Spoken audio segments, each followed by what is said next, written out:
Você vai ouvir agora uma mensagem nos encontros de paz e vida com o pastor Juan Palharim.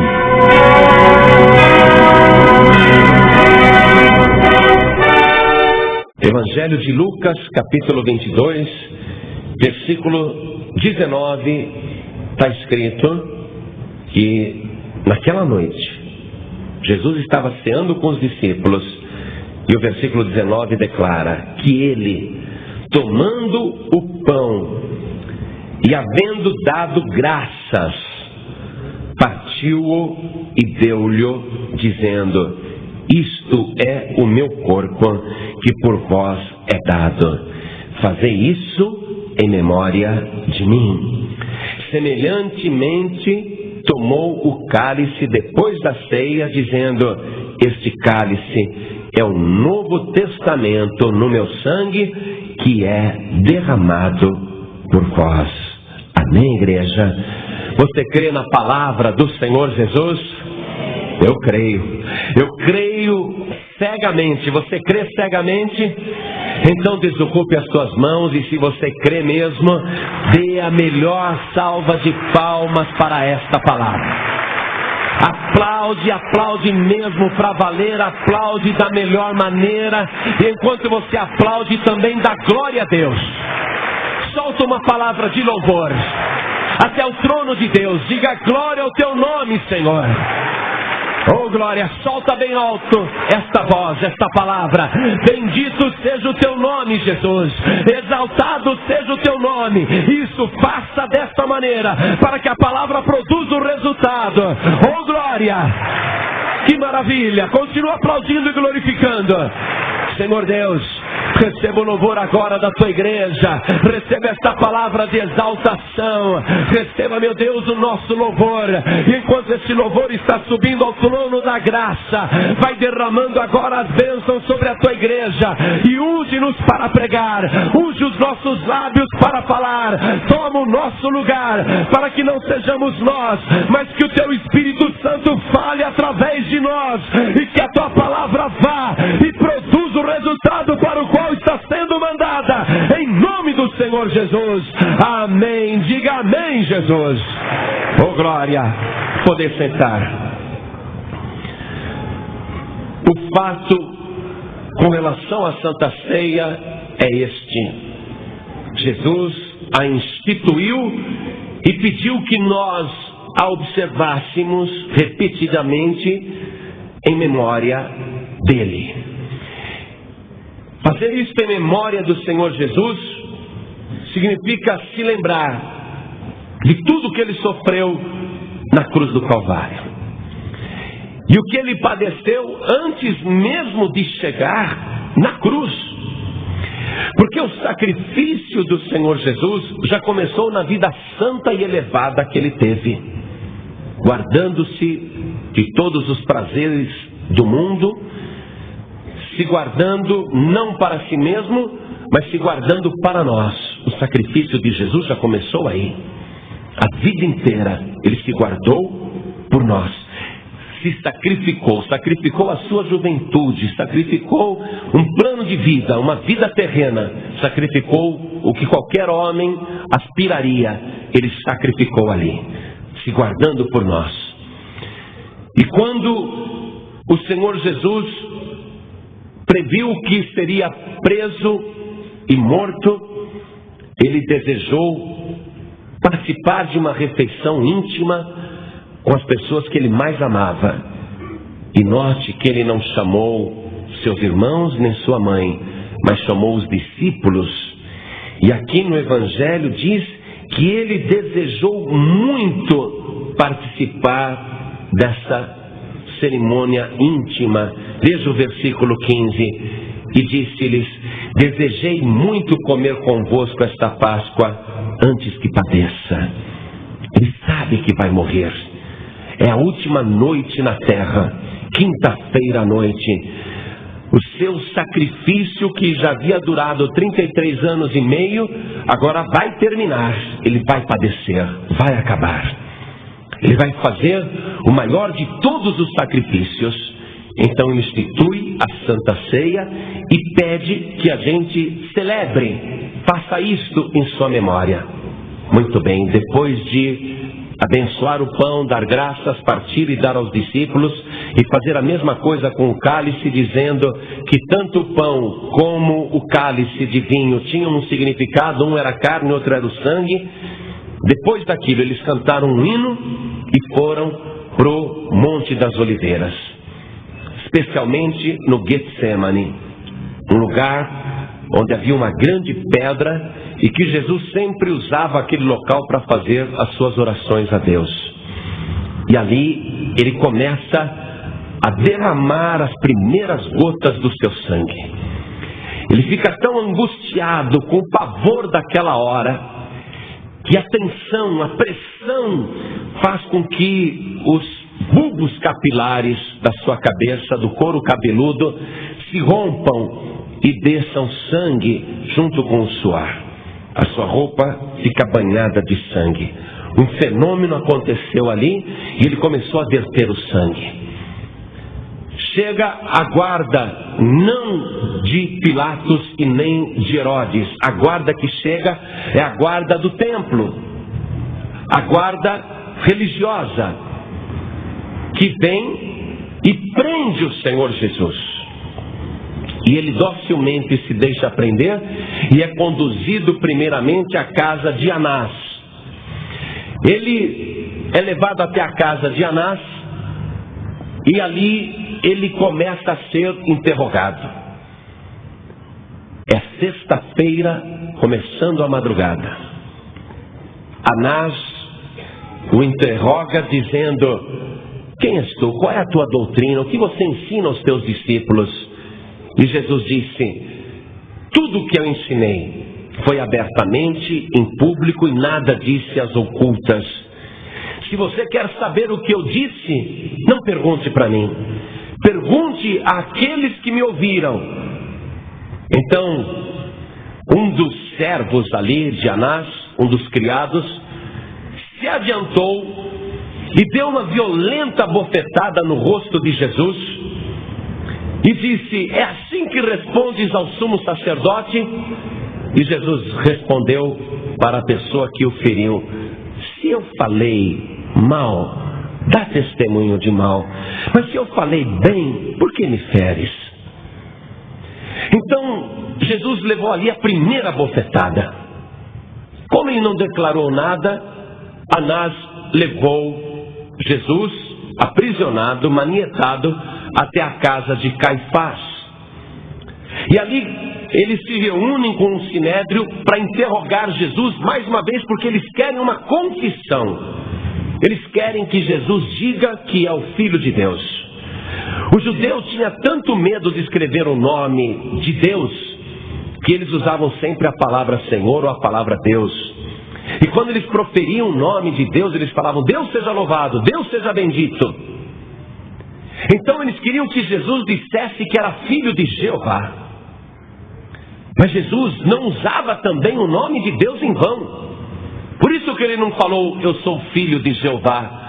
Mas ele disse: eu sou o filho do homem. Mas o filho do homem não dava suporte para uma acusação de blasfêmia.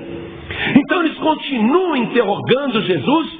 E ali o Caifás, ele intima Jesus, ele conjura Jesus. Ele diz: eu vos conjuro, se tu és o Filho de Deus, diga agora. Jesus não podia mentir. Então Jesus responde: tu o dizes, mas eu vos digo que muito em breve vereis o Filho do Homem assentado à direita de Deus, vindo com os santos anjos nas nuvens dos céus. Jesus declarou que realmente ele era do alto, porque só alguém do alto e santo poderia se assentar à direita de Deus e vir acompanhado das legiões celestiais. Caifás rasga a roupa e diz: ele blasfemou. Está vendo? Ele finalmente admitiu. O que vocês acham? E todos já que odiavam Jesus disseram: é réu de morte. E eles disseram: sim, seja morto. Então eles pegaram Jesus e começaram a espancá-lo cuspiram no seu rosto, porque ele estava blasfemando, dizendo que era filho de Deus.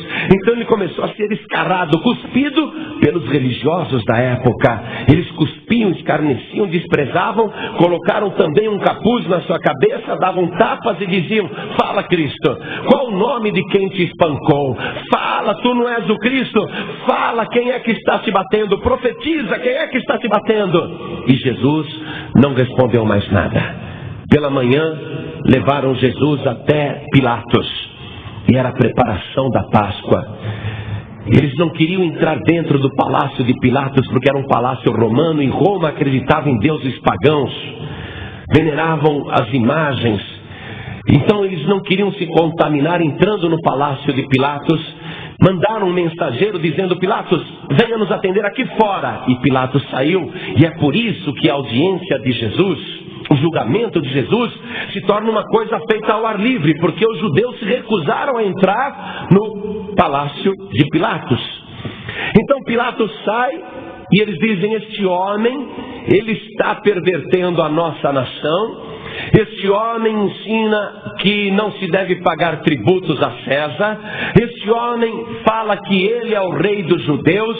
E este homem tem blasfemado. Ele é um terrorista. Ele é um subversivo. E nós o trouxemos aqui para que você o mate. E Pilatos respondeu: eu não tenho nada a ver com as questões religiosas de vocês. Vocês mesmos matem este homem. E eles disseram: nós não podemos matar ninguém, principalmente porque é Páscoa. Não podemos. Então Pilatos começou ali a fazer a audiência de Jesus, a conversar com Jesus. Quem és tu? De onde você vem? Tu és o rei dos judeus mesmo? E Jesus responde: tu dizes. E Jesus não declara mais nada. Pilatos fica admirado com o silêncio de Jesus. Então Pilatos volta lá para fora e diz: eu interroguei o acusado, eu não vi crime algum nele, eu vou entregá-lo a vocês e resolvo essa questão aí entre vocês. E os religiosos judeus disseram: não, de jeito nenhum, não nos devolva esse homem, porque ele é um criminoso.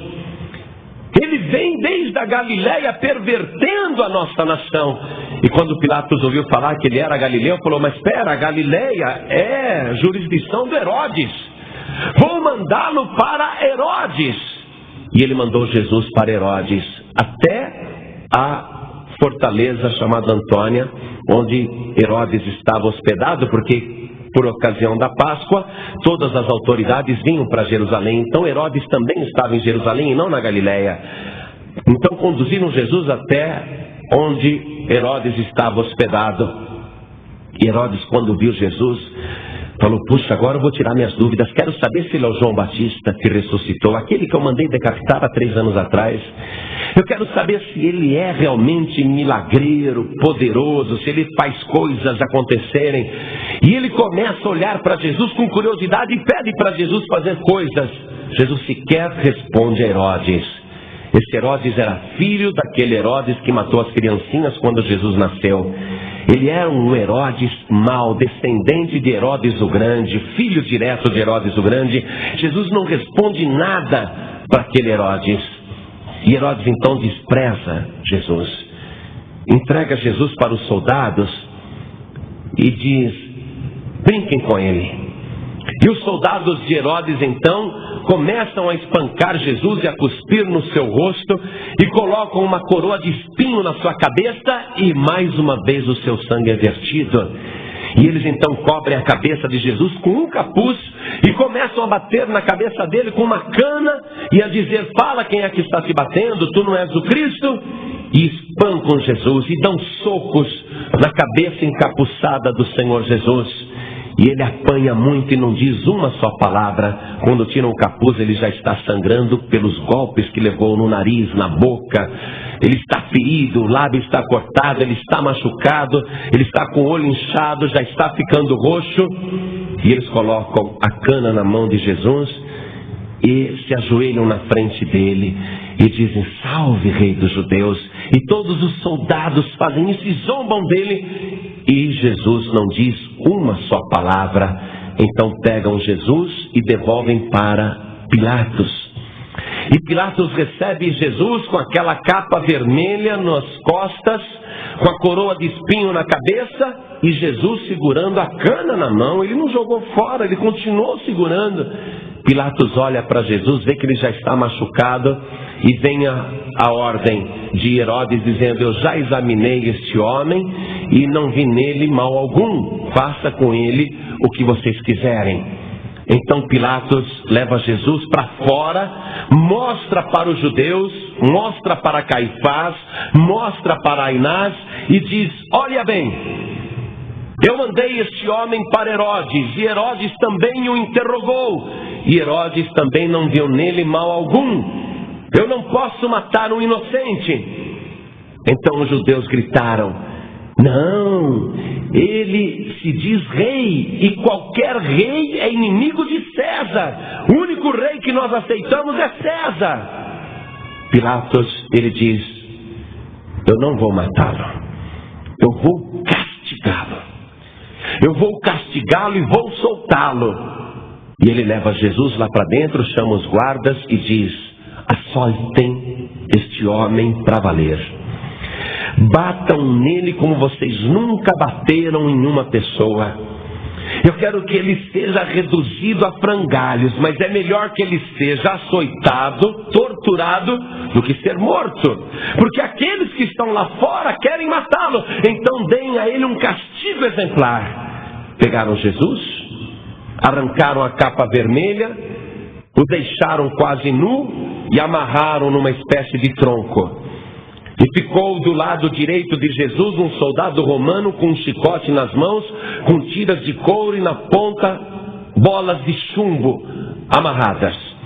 E do lado esquerdo de Jesus ficou um outro soldado romano com um outro chicote, um azorrague, também com tiras de couro e pedaços de ossos amarrados nas pontas. E o castigo é assim: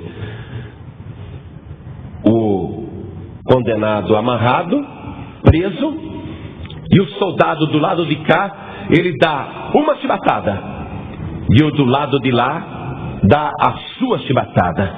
E eles vão se alternando entre chibatadas. Cada um bate de um lado. E Jesus vai sofrendo os golpes, as costas são cortadas, ele começa a sangrar, batem no seu lombo, batem nas suas costas, batem na região do pescoço. Jesus vai sofrendo, vai sangrando, e eles dão 40 açoitadas, 20 de cada soldado. A carne de Jesus é retalhada, o sangue vai vertendo. Aí eles viram Jesus do outro lado e dão mais 40 chibatadas no peito, na barriga, na coxa, e Jesus vai sangrando dos dois lados. Ele fica extenuado, quase desmaiando. Aí eles vestem novamente Jesus com aquela capa vermelha e levam Jesus para fora. E Jesus está medonho.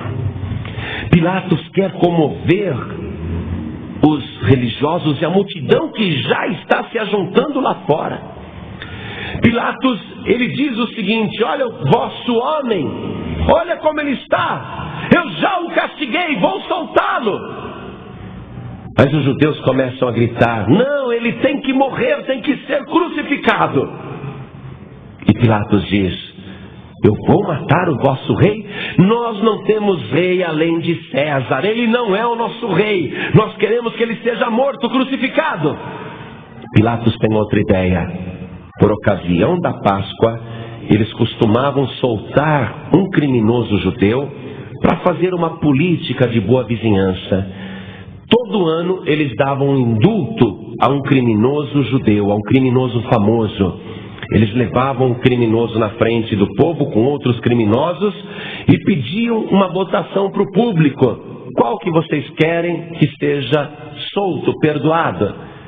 Então Pilatos, ele pensa: eu tenho aquele criminoso chamado Barrabás, aquele que matou um soldado romano, aquele zelote assassino, aquele terrorista, ladrão, criminoso, e eu vou colocar aquele homem mau ao lado desse Jesus de Nazaré. E a comparação imediatamente o povo vai escolher o pobrezinho. O povo não vai escolher o Barrabás, aquele homem que tem um aspecto violento, uma cara de mal. O povo vai escolher o bonzinho. O povo gosta de Jesus. Ele fez muito bem, muita caridade aí para este povo. Eu tenho certeza que o povo vai escolher Jesus. Então ele traz Barrabás e coloca ao lado de Jesus, e o contraste é violento. Jesus com a capa vermelha, cansado, sangrando, a coroa de espinho, a cana na mão, e Barrabás altivo, subversivo, terrorista. Ele fez um ataque noturno na cidade de Jerusalém, caiu sobre uma tropa romana e matou um soldado romano com um punhal. Ele sim era um criminoso. Então Pilatos coloca aquele homem mau ao lado de Jesus e pergunta para a multidão: qual dos dois vocês querem que eu vos solte? Então a multidão, insuflada por Caifás e por Anás, começa a pedir: solte Barrabás, queremos que solte Barrabás. E começam a gritar o nome Barrabás, Barrabás, soltem Barrabás. E Pilatos pergunta: vocês não querem que eu solte o Cristo, o vosso rei? Não. O que eu faço com o vosso rei? Crucifica-o, crucifica-o, crucifica-o. A multidão pede que ele seja crucificado. Pilatos não entende nada, sua estratégia falhou. Ele não queria condenar Jesus, principalmente porque sua esposa mandou um bilhete dizendo: marido, não entres na questão desse justo, porque eu em sonho muito sofri por causa dele. Não discuta a questão desse justo, sai fora dessa questão. Pilatos viu que a sua estratégia falhou. A multidão continua pedindo que Barrabás seja solto. Barrabás também não entende nada. Agora eu quero te mostrar o seguinte: o nome Jesus quer dizer Deus salva. O nome Barrabás pode ter dois significados, anote aí. Primeiro, Bar. A palavra Bar quer dizer filho. Então, Bartimeu, filho de Timeu. Barrabás, Bar-Abás, Bar-Abás quer dizer filho, e Abas tem dois significados. Pode ser Abba, pai, ou seja, filho do pai. Barrabás, filho do pai. Bar-Abba, filho do pai. Ou também pode significar uma outra palavra estranha para o nosso entendimento, porque foge à nossa concepção de homens ocidentais. Nós não compreendemos direito as palavras em hebraico e até mesmo o significado de muitas dessas palavras. Mas Bar-Rabi pode também ser uma palavra do nome Barrabás. Bar-Raba, derivado de Rabi, que seria filho do mestre. Então Barrabás pode significar filho do pai ou filho do mestre. Entenda isso. O que você vê um ao lado do outro é exatamente isto. Jesus, Deus salva. Barrabás, que pode ser filho do mestre ou filho do pai. Qual é o significado então espiritual dessa disputa? Qual dos dois vocês preferem? Deus salva ou o filho do mestre ou o filho do pai? Qual dos dois vocês preferem? Acontece que um é o filho do Pai Celestial e o outro não. Apesar de ter esse nome, esse sozinho não pode se salvar. Ele, para ser salvo, do que ele vai depender agora, esse Barrabás, para que ele não seja crucificado, nem preso na cruz, nem morto, ele vai depender de quem? Do seu nome, da sua influência, da política? Não, ele vai depender do Filho de Deus, do Senhor Jesus, aquele que está escrito, Deus salva. Por isso que Barrabá, filho do Rabi, ele vai ser o primeiro filho do mestre, ele vai ser o primeiro filho do Pai Celestial, o primeiro a ser salvo pela vida de Jesus Cristo. E Barrabá é salvo e Jesus é condenado. Levam o mestre pelas ruas de Jerusalém carregando a sua cruz, E uma das razões que ele não pôde carregar a cruz, que chamam o Simeão, que voltava do campo para carregar a cruz de Jesus, é porque as costas de Jesus estavam dilaceradas pelos 80 açoites que ele tomou. Ele não suportava o peso na ferida que já estava aberta pela tortura dos açoites. Ele cai, ele não tem forças, ele está exaurido, mas ele tem forças para caminhar. E ele sobe até o Monte Calvário. E ali, como um cordeiro mudo, sem abrir a boca, sem reclamar, docilmente, ele se deita sobre o madeiro. Abre os braços, e o soldado romano chega com aquele cravo enorme, um prego enferrujado, coloca sobre o seu pulso e dá a marretada. Quando bate, o sangue esguicha, o sangue espirra, mas Jesus não diz um ai. E ele é pregado com o braço direito. Depois a mesma coisa com o braço esquerdo e finalmente com os pés. O prego atravessa esta parte entre a perna e o pé, bem aqui na junção, atravessa. Ele é fixado na cruz, ele é crucifixado, ele é crucificado, ele está fixado na cruz, ele está preso na cruz. E agora suspendem a cruz e a colocam de pé, e o peso do seu corpo faz as feridas se abrirem e todo o sangue desce para o pé. Você sabe por que às vezes o pé fica inchado, o pé fica cansado? É porque muitas e muitas vezes o coração que bombeia o sangue não tem força para puxar todo o sangue de volta. A parte mais pesada do corpo para o coração trabalhar é justamente os pés, por causa da gravidade do centro da terra. Quando a ferida foi aberta nos pés de Jesus, o sangue que descia, o coração fraco já de Jesus, cansado, não tinha forças para bombear o sangue para cima. Então todo o sangue foi jorrando abundantemente pelos seus pés. As mãos, o pulso vertia sangue. Uma pessoa que se mata corta os pulsos. Imagina o que vertia de sangue dessas veias aqui do pulso. Mas pelos pés é que o sangue mais escorre, e escorre pelo madeiro, e vai escorrendo, escorrendo, e continua escorrendo até as 3 horas da tarde. Ele está exaurido, ele está morrendo, ele está sem forças, ele tem sede, e ainda zombam dele, não lhe entregam água, lhe dão vinagre para beber, zombam dele debaixo da cruz, desça daí se tu és o Filho de Deus. Mas ele está lá sofrendo como um cordeiro mudo, derramando o seu sangue precioso. A Santa Ceia pede para que tudo aquilo que ele sofreu com a sua morte seja trazido à nossa memória. Ele disse: fazei isto em memória de mim. Sabe quando uma pessoa morre e as pessoas ficam fazendo celebrações em memória do falecido?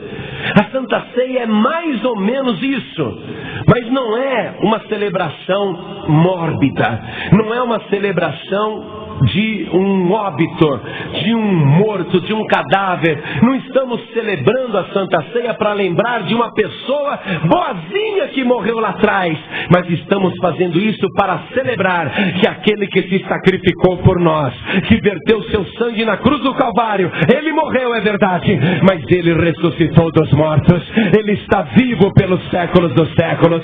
A celebração da Santa Ceia é para declarar ao mundo que nós cremos que Jesus está vivo para sempre. Ele morreu e ressuscitou e pediu: façam isto em minha memória. E agora eu quero ler com você lá na primeira carta de Paulo aos Coríntios, no capítulo 11, como participar da Santa Ceia do Senhor. Versículo 27. Portanto, qualquer que comer este pão ou beber o cálice do Senhor indignamente será culpado do corpo e do sangue do Senhor. Não há como participar indignamente. Quem participa indignamente se torna culpado de todo esse sofrimento que nós descrevemos agora, se bem que de uma maneira muito resumida, porque ele padeceu horas e horas, desde a sua prisão nas primeiras horas de sexta-feira até as 3 da tarde de sexta-feira, quando ele vai morrer, quando ele vai dar o último brado e entregar o Espírito. Ele morre às 3 horas da tarde. Resumimos em 20 minutos. Mas todo esse sofrimento não pode ser desprezado. E a pessoa que participa da Santa Ceia indignamente se torna culpada de todo esse sofrimento que Jesus padeceu por nós. Você não pode participar indignamente. O que o homem deve fazer? A mulher deve fazer. Versículo 28. Examine-se, pois, o homem a si mesmo, e assim coma deste pão e beba deste cálice. Ninguém pode participar da Santa Ceia sem se autoexaminar. A pessoa tem que se examinar a si mesma. O pastor não pode examinar ninguém.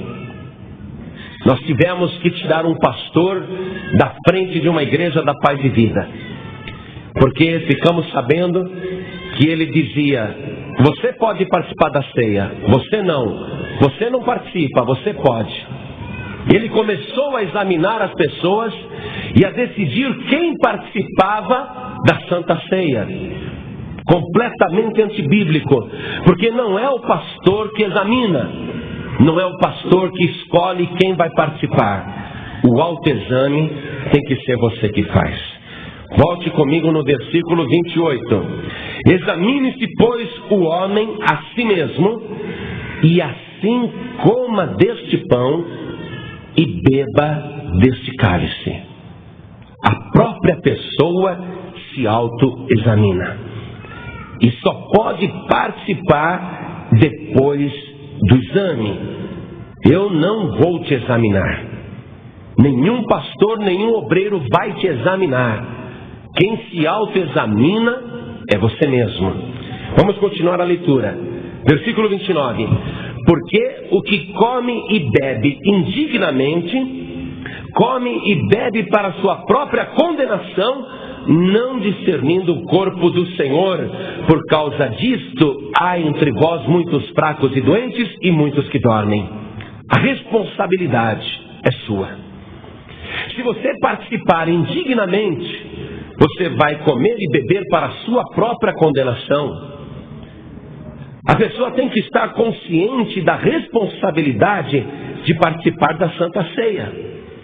Porque se ela participar indignamente, o azar é só dela. Ela está se autocondenando porque não fez o autoexame. Ou se faz o autoexame e participa indignamente, ela está comendo e bebendo para a sua própria condenação.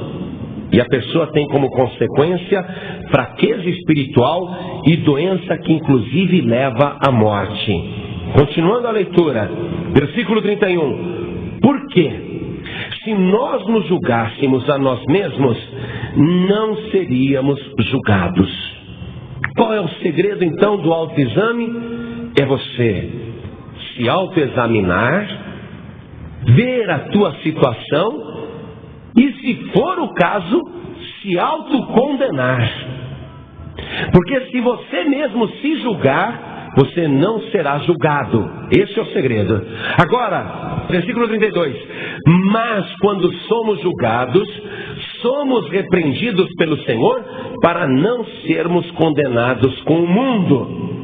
Ora, eu me autoexamino. Eu verifico que realmente, pela minha consciência e pelo meu coração, eu estou fora do padrão que Deus quer para a minha vida. E eu sinto temor, eu me sinto julgado e condenado. Então eu digo: muito bem, eu agora trouxe à minha memória todos os meus pecados. Eu estou me julgando. E quando a pessoa se julga, ela é repreendida pelo Senhor. Dentro dela, o Espírito Santo diz: não faça mais isso. Isso que você está vendo que está errado, não faça mais. Esta é a repreensão do Senhor. Porque quando nos julgamos a nós mesmos, somos repreendidos pelo Senhor para não sermos condenados com o mundo. Quer dizer, o mundo já está condenado. A questão é, eu não posso ser condenado com o mundo. O que eu tenho que fazer?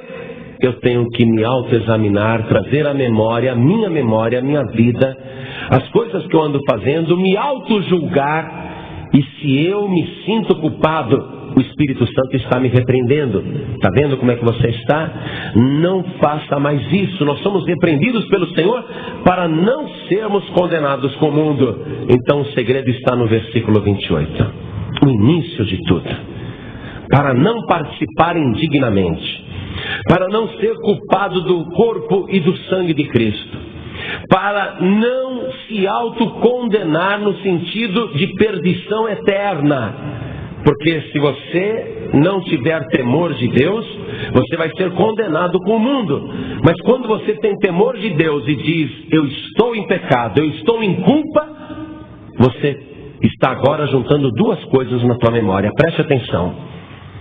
O que nós vimos na disputa de Pilatos com Barrabás e Jesus?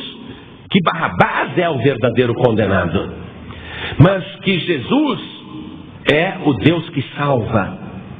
Quando você traz à tua memória o sacrifício de Jesus, a morte de Jesus, então você tem num lado do cérebro tudo que Jesus fez, tudo que ele padeceu, a vida santa, a vida perfeita, a morte injusta que ele sofreu. E do outro lado da tua memória, o que você trouxe à memória? Todos os teus pecados. Você se olha e você vê que você e Barrabás não tem muita diferença. Barrabás foi um assassino, mas isso não importa. Você não é um assassino. Porém, o teu pecado te coloca numa situação de um condenado. Você está condenado. O que você tem que fazer agora, na tua cabeça, nesta volta que deu à tua memória? Juntar as duas coisas. Eu estou condenado, mas eu, como Barrabás, eu preciso de Jesus para não ser morto, para não padecer. Então você se coloca debaixo do Senhor Jesus e é feita uma troca nesta hora. Você estava se condenando, aliás, você era digno da condenação, mas este Jesus que você trouxe à tua memória, ele se ofereceu para morrer no teu lugar e te dar a vida eterna. Jesus Cristo está te salvando particularmente. Ele está sendo agora o teu Salvador. Ele está morrendo agora no teu lugar. É isso que acontece. Há uma fusão. Sim, eu estou condenado, mas aqui eu tenho Jesus que morreu pelos meus pecados. Eu estou livre da condenação se eu creio que Jesus é o meu Salvador. Então agora, igreja, cada um de nós tem que fazer esse autoexame. E eu sei que este exame vai te levar numa situação parecida com a de Barrabás. Porque não há pessoa aqui dentro da igreja que possa dizer, eu sou tão justo, eu sou tão bom, eu sou tão santo que eu nem preciso do sangue de Jesus para me purificar dos pecados. Eu posso participar da Santa Ceia porque eu sou um santo. Eu duvido. Se você pensar desse jeito, você vai participar indignamente do corpo e do sangue de Jesus e você vai ser culpado da morte de Cristo. Você vai ser como aqueles que entregaram Jesus por inveja para que ele fosse morto. Mas você não é igual a estas pessoas. Você é diferente. Apesar de ser um pecador, uma pecadora, você sabe que a única maneira de se livrar dos teus pecados é através do sangue de Jesus. A única maneira de, apesar de você ser condenado, preste atenção, Barrabás já estava condenado, havia um processo contra ele. O que Barrabás fez? Ele matou um romano numa emboscada, ele foi preso em flagrante, ele é um subversivo, ele corrompe a ordem das coisas, ele sim é culpado, existe um processo, ele está condenado. O exame da vida de Barrabás. Quando você faz o autoexame, você sabe como está a tua vida. E, sem dúvida nenhuma, o menor pecado condena o homem. O que você tem que fazer? Crer que o sangue de Jesus te purifica de todo pecado. Amados, isso é muito sério. Eu já participei hoje de 2 ceias, uma de manhã e outra à tarde. E vou participar de outra agora. Eu estou desde manhã sem pecado. Porque hoje de manhã eu me autoexaminei, eu estava condenado, eu não tinha chance de tomar a Santa Ceia. A minha consciência, o tribunal na minha cabeça disse que eu sou um pecador. Porém, eu me livrei de todos os meus pecados hoje de manhã, porque eu reconheci que só Jesus tem poder para tirar pecados. Participei à tarde sem pecados e vou participar agora à noite sem pecados. Eu estou com a minha vida zerada para começar tudo de novo, a partir de hoje, a partir de amanhã. E você está tendo agora com a Santa Ceia a mesma oportunidade de zerar as tuas faltas, de apagar os teus pecados, de ficar livre de toda condenação e participar da ceia sem pecado. Note, eu vou participar da ceia sem pecado, não porque eu não tivesse pecado, mas porque Jesus perdoou os meus pecados. Porque eu estou desde manhã na presença dele, consertando a minha vida. Você vai ter esta chance agora de consertar a tua vida diante do altar, de pedir perdão, de apagar os teus pecados e participar da Santa Ceia, não porque você é santo, justo, bom ou merecedor, mas porque Jesus quer perdoar os teus pecados. Jesus nunca deixou de perdoar os pecados de ninguém. Você se lembra que no Evangelho está escrito que uma mulher pecadora ficou chorando aos pés de Jesus? E Jesus disse: filha, os teus pecados te são perdoados. E a mulher foi salva pela fé. Nunca vai acontecer de Jesus falar para alguém: eu não vou perdoar os teus pecados, porque ele estabeleceu para nós uma regra que ele mesmo cumpre. Ele disse: se teu irmão pecar contra ti num dia e vier e falar perdoa-me, perdoa-lhe, e se ele fizer isto 70 vezes 7, perdoa-lhe todas as vezes. Jesus também cumpre com rigor essa norma que ele estabeleceu para nós. Ele perdoa. Nunca ele vai deixar de perdoar, mas você tem que pedir perdão. E não adianta querer fazer isso aí atrás, escondido. Não, a coisa tem que ser pública, clara, como foi o caso de Barrabás. A vida de Barrabás estava ali exposta.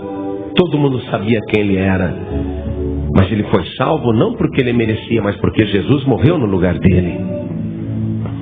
A tua vida vai ser salva não porque você merece, mas porque Jesus morreu no teu lugar. Agora preste atenção. Você não vai vir aqui na frente e contar para a igreja os teus pecados. Não, isso você não vai fazer. A tua vida vai ficar exposta aqui na frente por aquilo que nós sabemos que cada um de nós somos pecadores.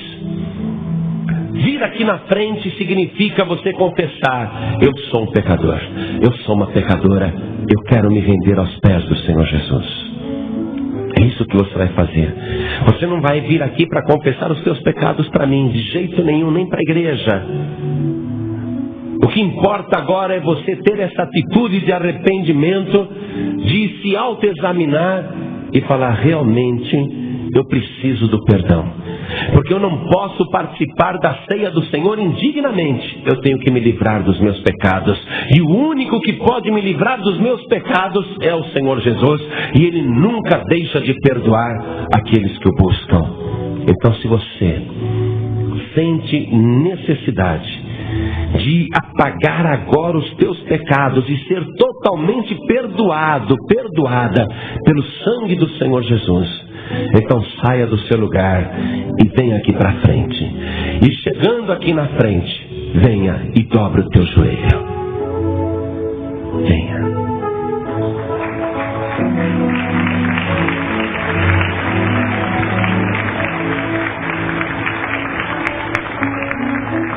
Vou dizer uma coisa para toda a igreja,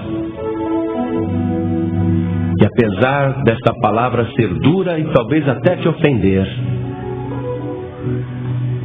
eu posso garantir com certeza que não tem pessoa aqui dentro que não precise hoje dobrar o joelho diante do altar de Deus. Aqueles que se humilham serão exaltados, mas os que se exaltam serão humilhados. E não adianta você querer protestar inocência, porque eu sei que você não é inocente. Não que eu estivesse te julgando, mas não há homem que não peque. Não há mulher que não peque. Não há pessoa que não extrapole.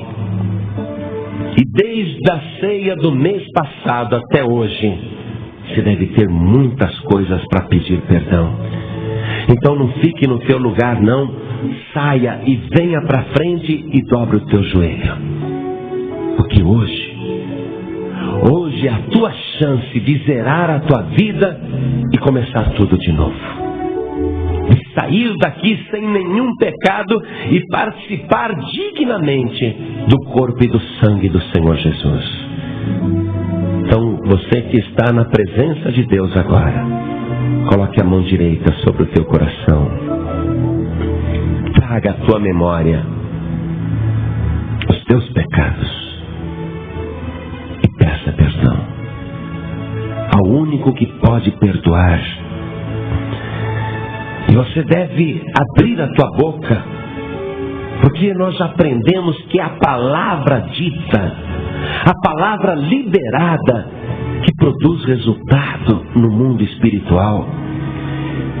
E a questão do pecado é espiritual, ainda que tenha sido praticado no mundo material. Então você tem que abrir a boca e falar: Senhor, eu estou com os meus joelhos dobrados porque eu reconheço que eu sou um pecador, uma pecadora. E eu estou chorando a minha miséria diante de Ti, porque eu não quero mais ser a pessoa que eu sou. Eu não quero mais fazer as coisas erradas que eu venho fazendo. Eu não quero mais viver do jeito que eu estou vivendo. Eu quero ter uma transformação total.